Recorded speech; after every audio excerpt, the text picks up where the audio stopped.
The group of people able to get their vaccines to the ones who we could be waiting for a while. Jim, children are still top of mind in this pandemic. Yeah, you know what, Liz? Kids still can't get their vaccine, and they also represent the smallest fraction of deaths from COVID-19. But up to this point, protecting them has meant giving them the option of homeschool.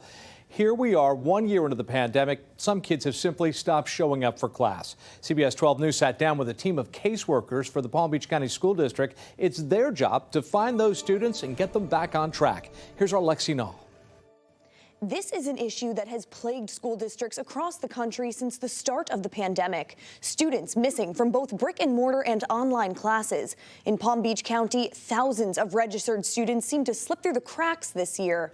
Their names are on class rosters, but their teachers haven't seen them online or in person for months. Good evening, this is Tamara. Tamara Armale has spent the new year working through a very long list. More than 3,000 Palm Beach County students were off the grid, their whereabouts unknown.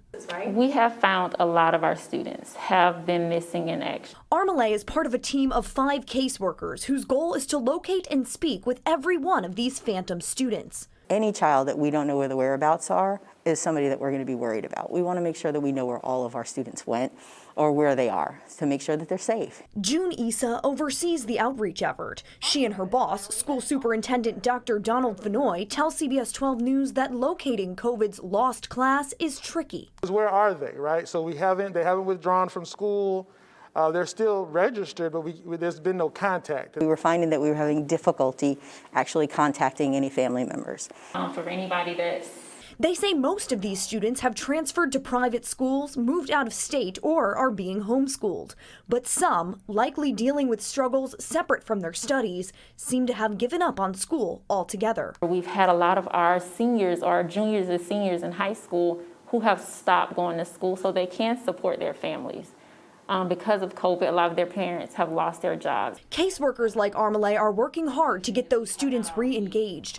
Since January, scores have re-enrolled. Others are still adrift, hundreds of them. Up against homelessness, teen pregnancy, sometimes simply technological limitations. We know these kids are out there. We know these families are out there struggling. These no-shows could also impact the bottom line of districts already facing massive expenses related to COVID. That's because a lot of state and federal funding is based on enrollment. So if these students don't return to school, the district could be looking at a big budget shortfall next year. But that's a secondary consideration for members of this team. Their goal is to get the missing students back into class and online instruction. But if that's not possible, they at least want to make sure the students are safe and sound. Of course, we want them back in our schools, but more than anything, we want to know they're okay. Reporting in West Palm Beach, I'm Lexi Nall, CBS 12 News.